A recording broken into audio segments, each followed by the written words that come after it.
person karambola. Sino? Sino ang unang makakahawak sa liyeng? Lalabas dito ang tatlong baka because we have 3 teams. Mag-uunahan, maghahamulan sino ang unang makahawak sa baka. Patutupahin. Ayan na, mga kaibigan. You're watching 4-person karambola.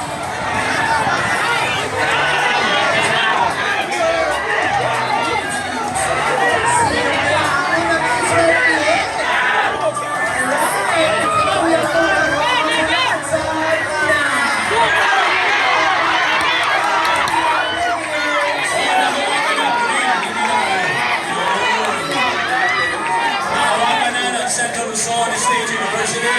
Pinatutumba, sumalit ay katapangan ng baka.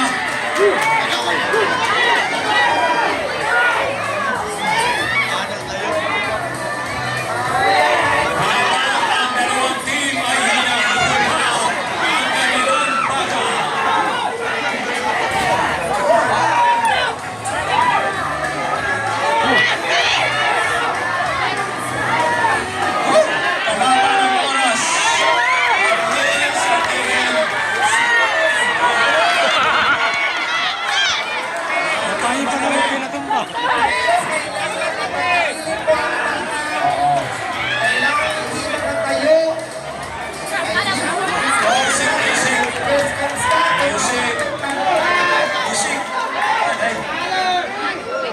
Ayan, mga kaibigan, tinatalian na po mga kaibigan ng players.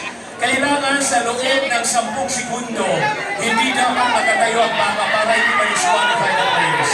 Alright, natapos na, bibilang. Let's find out if it's green or red flag. Kapag green flag, good play. Kapag red, tigil. Alright! Good play, congratulations.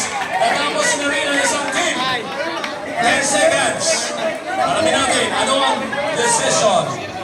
Yes! It's also a good play! Good play! Habang ang defense and tapos natin ay pinaayon ng Panarin.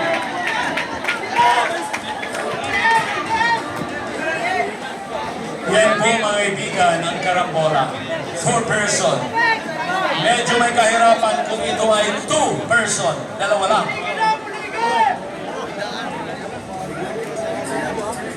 Mas doble ang hirap dahil ang mga players na ating partner, mga babae. Okay, sa ating mga Sa ibang laro tulad ng casting down, 4 na pa ang tinatalik ng malalaking baka. Gamit sa casting down. Palakpakan naman natin ang mga players! We enjoyed watching them, but you know, the critical side ay nasa players.